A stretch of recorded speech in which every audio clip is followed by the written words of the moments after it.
Selamat pagi anak-anak. Sehat semua ya?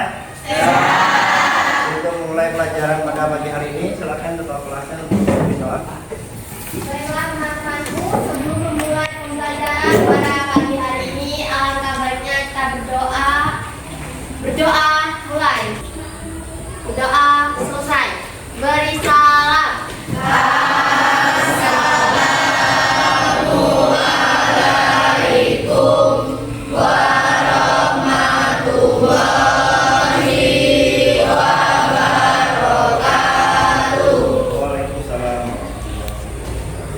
Baik, Bapak akan mengabsen kehadiran kalian. Agustin, Hadir.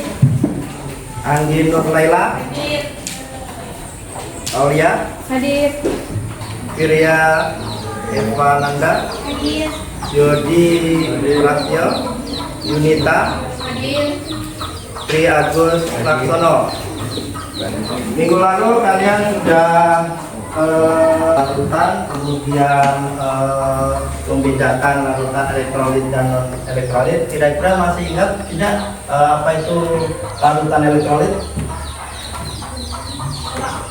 Iya. Larutan yang bisa menangkapkan listrik. Bedakan jadi berapa? Ya.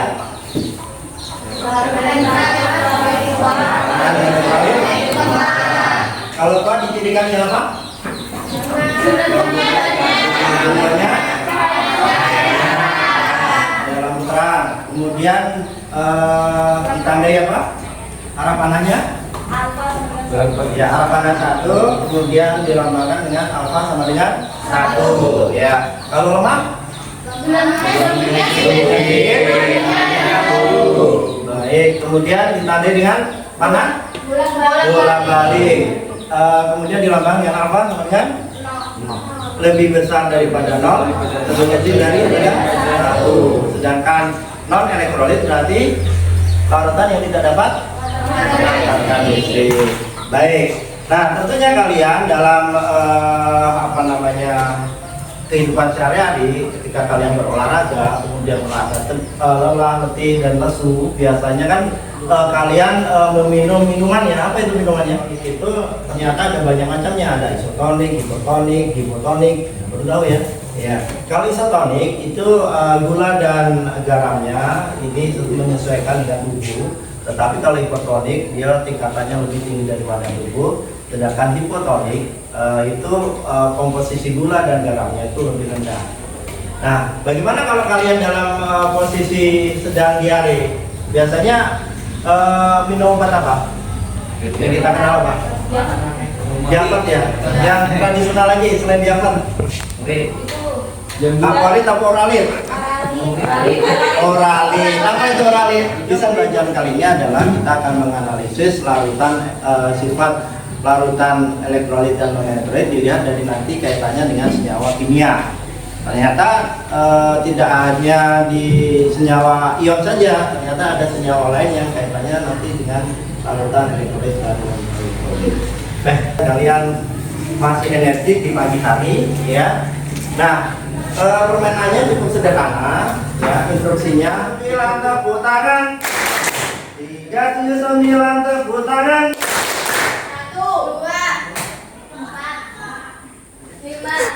6, 8, 1, 2,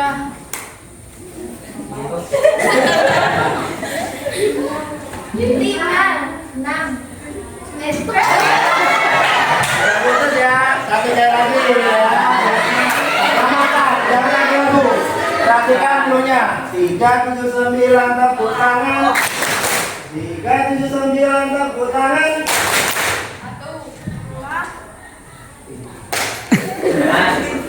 4, 6, 8, 1, 4, 5, 6, 8, 10.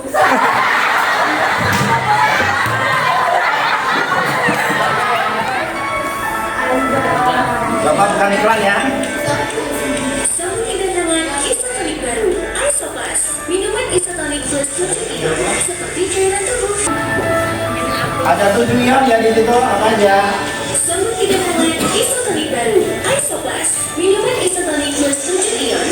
ion. Nah, magnesium, natrium, bahwasanya ternyata senyawa ion ada juga tidak hanya senyawa ion kaitannya dengan senyawa larutan, karena pada kesempatan yang lalu kalian sudah belajar tentang larutan elektrolit dan non elektrolit. Kalau dikatakan larutan elektrolit apa namanya, itu kan bisa menghantarkan listrik ya. Penyebab bisa menghantarkan listrik apa? Ada sebabnya apa? Ion-ionnya bergerak, itulah yang menyebabkan larutan tersebut bisa sebagai konduktor atau menghantarkan listrik. Nah, ion-ion ini ternyata tidak hanya di senyawa ion saja, ada di senyawa lain, katanya seperti itu. Nah, pada kesempatan ini kalian nanti akan membahas apa saja yang kaitannya dengan senyawa kovalen, kovalen polar dan senyawa kovalen non polar. Gambar itu coba kalian analisis. Namun sebelumnya karena kita dibentuk kelompok, kita bentuk kelompok terlebih dahulu. Lupa.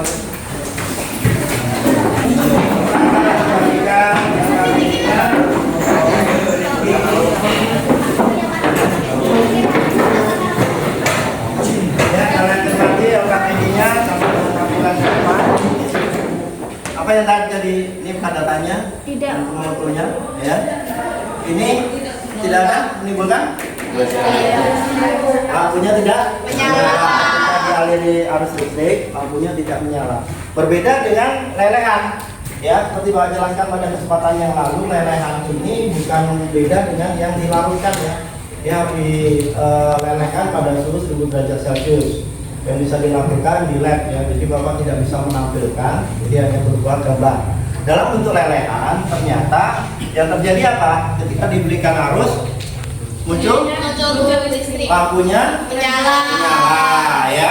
Yang terakhir itu sama ya, seperti yang kita praktekkan pada minggu yang lalu, kesempatan yang lalu ya, larutan senyawa ionik ya. Larutan artinya NaCl-nya diencerkan dengan air ya, diencerkan dengan air, ternyata dia lampunya menyala dan keluar lembung gas. Banyak sedikit? Banyak. Nah, dari gambar ini tentunya timbul pertanyaan dari kalian ya. Bapak beri kesempatan 5 menit, silakan kamu identifikasi masalah dari gambar yang Bapak tayangkan di depan ya. Ya, KPD-nya dan mengajar kemudian buku yang sudah Bapak lihat. Kenalkan, nama saya Miss Barapi Padwi Rahayu, saya dari kelompok 2. Di sini saya mau menanyakan pertanyaan yang timbul dari gambar tersebut, yaitu mengapa senyawa ion larutannya dapat mengantarkan listrik tetapi yang padatnya tidak bisa, Pak? Mengapa? Perkenalkan, nama saya Sumardia dari kelompok 7. Apakah larutan NaCl merupakan larutan elektrolit? Bagaimana dengan lelehan NaCl? Oke, berikutnya? Ya. Saya Baharani Ya. dari kelompok 5. Kelompok 5 ya. Pertanyaannya, mengapa hanya larutan dan lelehan NaCl yang dapat menghantarkan nyala langsung saat dialiri arus listrik, mengapa padatannya tidak? Ya. Apa yang menyebabkan? Bukan namanya dulu. Kelompoknya salah. Perkenalkan, nama saya Aulia Anum Kurniadi dari kelompok 3. Ya. Apa yang menyebabkan larutan NaCl dan larutan cuka dapat menghantarkan arus listrik yang ditandai dengan adanya nyala lampu dan gelembung gas, sedangkan larutan gula tidak? Dari kelompok berapa yang ingin tampil untuk menjawab? Maju ke depan, tampil menjawab. Padatannya tidak dapat. Senyawa ion dalam bentuk padatan memiliki susunan yang rapat sehingga ion-ionnya tidak dapat bergerak bebas. Dengan demikian, padatan senyawa ion tidak dapat menghantarkan arus listrik. Senyawa ion dapat menghantarkan arus listrik jika dilelehkan atau dilarutkan dalam air. Dalam bentuk lelehan atau larutan, ion-ionnya dapat bergerak bebas bila arus listrik dihubungkan. Baik, selanjutnya kelompok berapa? Iya, ini dulu. Silakan maju. NaCl jika dilelehkan atau dilarutkan dalam air dan dialiri arus listrik dapat menghantarkan arus listrik sehingga menimbulkan nyala lampu, sedangkan NaCl dalam bentuk padatan tidak menyala. Iya, bagus ya. NaCl merupakan larutan elektrolit. Zat laut NaCl di dalam larut air akan terdisosiasi atau menjadi ion Na dan ion Cl. Lelehan NaCl mengalami perubahan dari bawah pada udara atau cair sehingga itu pada lelehan yang dapat bergerak bebas. Oleh karena itu, lelehan NaCl dapat menggunakan Hal-hal yang sudah kalian cermati tadi, kalian tuangkan dalam LKPD, diskusikan hal-hal yang ada di LKPD, ya.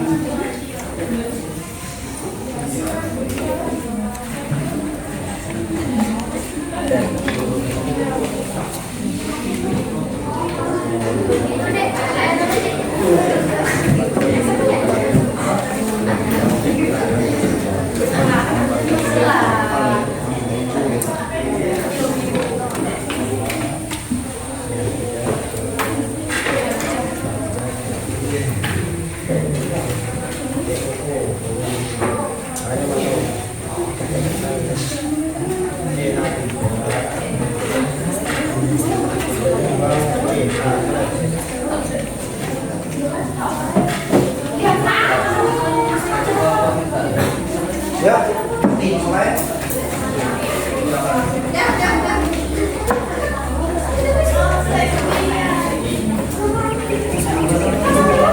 Bisa yang ini? Memulaikan.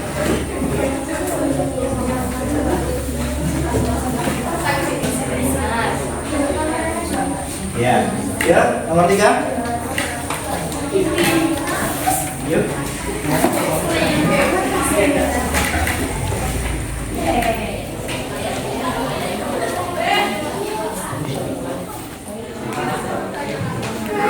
Tentang elektrolit kuat berasal dari senyawa apa? Apa saja? Larutan elektrolit kuat berasal dari senyawa ion dan senyawa. Baik, dari yang sudah kalian kerjakan LKPD-nya, kira-kira kesimpulan apa yang bisa kalian ambil? Ya. Hasil yang kami pelajari hari ini yaitu penyimpulan yang nomor 1 yaitu tentang senyawa ion. Senyawa ion atau ikatan ion yaitu senyawa yang terbentuk dari logam dan non logam yang berkaitan ion dalam bentuk padat atau solid. Senyawa ion tidak dapat mengantarkan arus listrik karena ion-ionnya tidak dapat bergerak bebas disebabkan terperangkap dalam bentuk padatan atau kristal yang terikat kuat dan rapat. Sedangkan dalam bentuk lelehan atau liquid dapat mengantarkan listrik karena ion-ionnya dapat bergerak dengan bebas.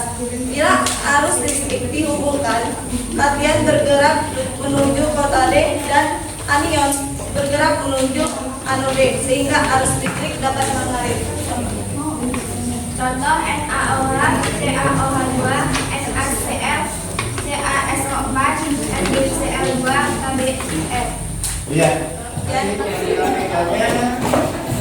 Bagian penutup, ya, Bapak akan memberikan soal yang bisa kalian jawab, ya. Nanti saya kumpulkan, ya.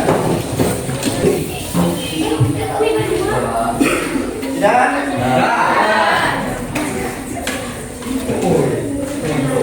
Yakin? Dapat kalian menang?